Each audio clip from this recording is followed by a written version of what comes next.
Hey Simlies, it's Deligracy here with part 50 of Let's Play The Sims 4. I can't believe we've actually made it to part 50.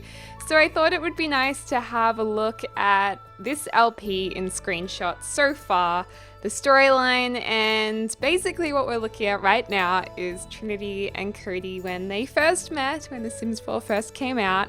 This was my first LP for The Sims 4 and they're kissing, and then this is them in their old house enjoying their first ever grilled cheese sandwich, and Trinity's like, yes, grilled cheese.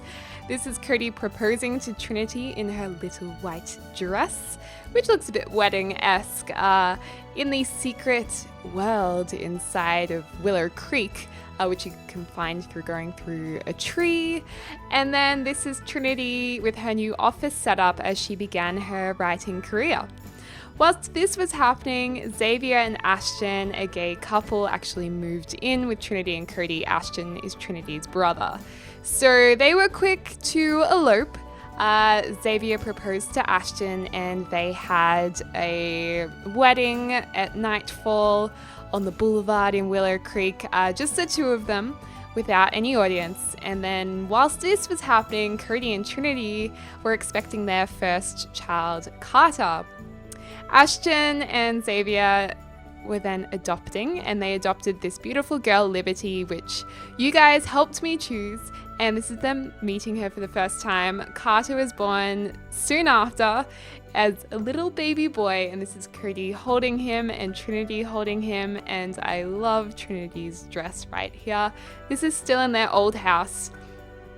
But then Trinity and Cody decided, since they had a baby, to make things official. So we built this garden chapel where Trinity and Cody shared their beautiful wedding day, and they kissed and made everything official. And by this time, Carter had aged up to a child, and him and Liberty fell asleep at the venue as the wedding went on into the night.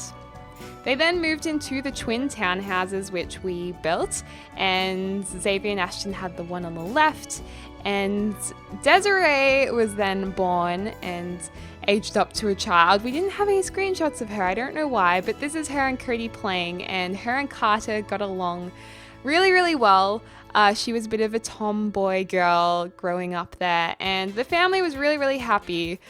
We had Grandma Celine as well in the family there, enjoying hamburgers with Trinity and Cody, and the family really got along super duper well. They had two great kids, and whilst this was all happening, oh right, this is one more photo of Trinity and Cody happily wed with children. But whilst this was happening, we were getting into Xavier's buns. We loved his butt, lots of comments on his cute butt, and of course how hot Ashton the Sim is. Like, look at his muscles. So we were checking them out as well as this story was progressing.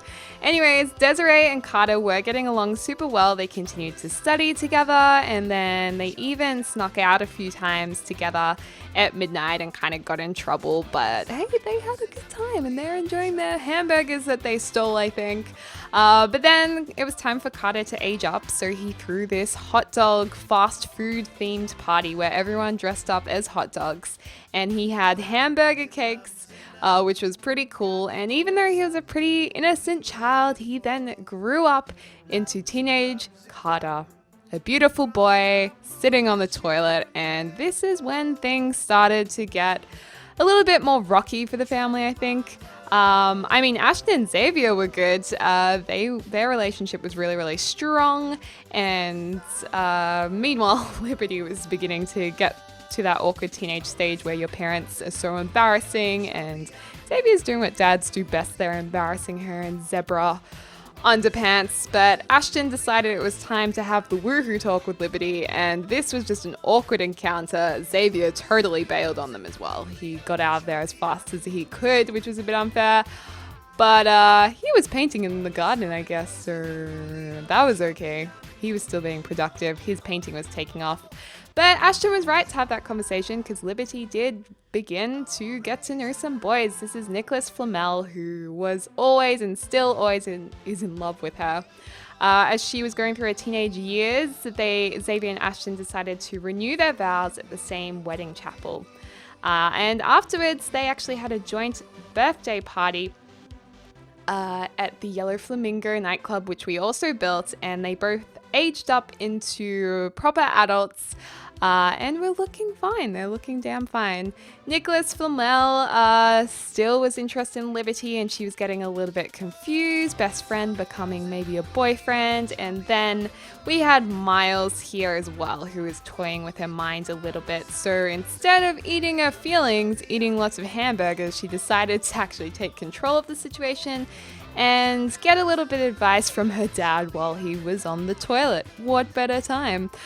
Meanwhile, Carter was beginning to get his bad boy persona on, sitting there enjoying being a teenager. And he actually met a couple of girls. We hosted a dating Carter video where we got some great entries from you guys. Here's him with Sandy, one of the girls, and then here is him with Taylor, who's becoming a little bit of a player, I've got to say. But anyway, he got a tattoo. Taylor convinced him, and they stayed out late, and they shared their first kiss together in Oasis Springs. So, tattoo, first kiss, things were going well, but when he finally got home, Trinity was not happy about his tattoo and woke up Cody, and she was like, what is this? What has become of my son? But then she figured that, you know, she'd focus on her relationship with Cody, and she was also focusing on her work and career, so that kept her focused whilst Carter was kind of doing his own thing. And, you know, that's all a mother can do. She's just gotta think she's done the best she can, and Carter's hopefully gonna be okay in the future. It was soon time for Liberty's purple-themed birthday bash, which was awesome. This is her dancing with her dads, and she did meet Desmond that night, I believe. It then was Christmas time, so we had Christmas with the Ballantyne Wilkin family. It was a hoot and a half, a party, and Desiree aged up at this stage. She had short blue hair. That was the introduction of the blue hair that half of you guys hated, half of you guys loved, but her hair was going to be changed a lot since then. It was also time for Cody to age up into an elder, which was super duper emotional, but we went with the Ballantyne Wilkins tradition of having hamburger cakes. Started by Carter, and Cody aged up into an elder. So this is the Sparkles on Christmas Day. What awesome timing for a birthday, I have to say, to become an elder. And anyways, Cody and Trinity, even though she hadn't quite caught up yet, their relationship was still really strong, and total lovebirds, these two. This couple is like my favorite couple ever. Super strong and in love. Desiree's also taking a selfie here with her dad, so he, even though being an elder, he still had two teenagers to bring up, and Desiree is still a teenager, so he's still got a bit of work left in him. Meanwhile, Carter began seeing Taylor more seriously, and they decided to start a relationship. This is them having a bit of a romantic moment. We kind of decided with you guys in the comments that she reminded him a little bit of his mom, not in a creepy way, but in a, like, she kind of reminds, you know, when you go for people who kind of look like your parents. Apparently it's a thing, or your family, but it's not meant to be in a creepy way. Anyways, moving on from that, they were totally into each other, but Trinity and Cody at that time were like, we're gonna go off camping because we can now in The Sims. And they took off the family, much to the teenagers' dismay. Here's Desiree with blue cropped hair for a change. And so they went to the new camping grounds, which was available in Granite Falls for a family vacation because it was Trinity's birthday. And what better way to celebrate a birthday than going on a holiday? So Trinity spent her birthday here, and she caught up with Cody and aged up to an elder, which was a pretty cool time. We had a bit of a struggle with her grey hair. No matter how many times she dyed it, it still wouldn't stay blonde.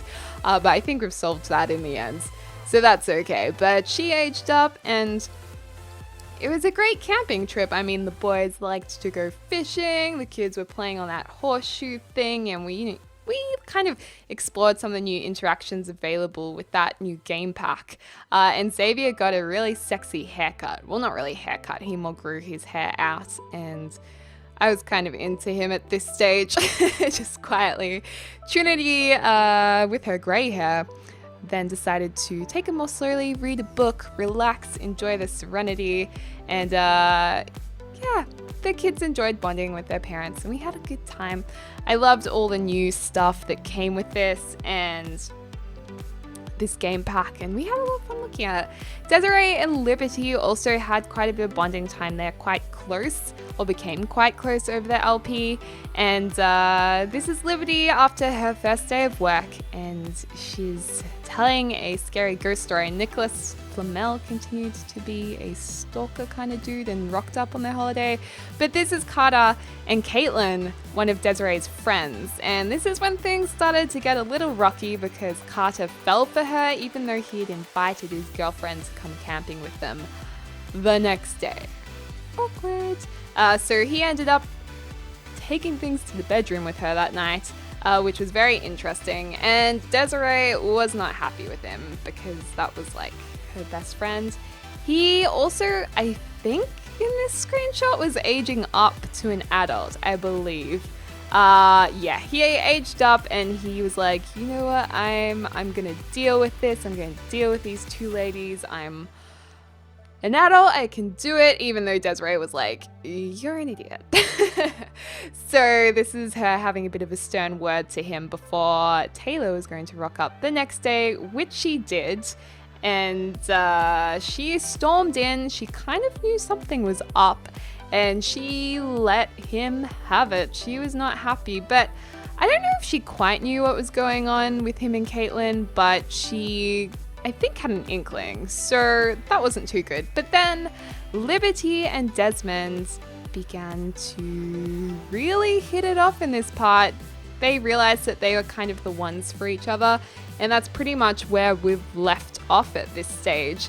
Them in love, and basically her friendship with Nicholas Flamel, even though he loves her romantically, they decided to be friends, and best friends at that.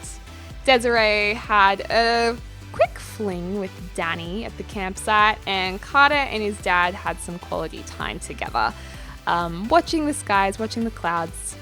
And once they got back home, everything was back to normal. Xavier was back into his painting, Cody was back being a chef, and Trinity retired. So they begin their elder journey together, but Cody's not going to stop working. He loves being a chef, and we have to get skill level to 10. But Liberty and Desmond had the big conversation of them moving in together, which was a really big deal. And then this is him sitting at the table awkwardly talking to Xavier and Ashton, asking for Liberty's hand in marriage. So they were like, you can marry her, but you're gonna have to prove yourself. So this is Ashton being a typical dad, intimidating him at the gym. It was a fun gym trip. We took the whole fam, and that was at the community lot we built. But anyways, this LP has ended up with Liberty and Desmond going camping for him to propose to her in the next part, in part 51. But thank you guys so much for watching this LP. I've been enjoying it so much, and I love all of your feedback. And thank you for being on this journey with me, telling the story of the Wilkins and the Ballantines. I hope you're having a lovely morning, afternoon, or evening wherever you are in the world, and I'll speak to you soon.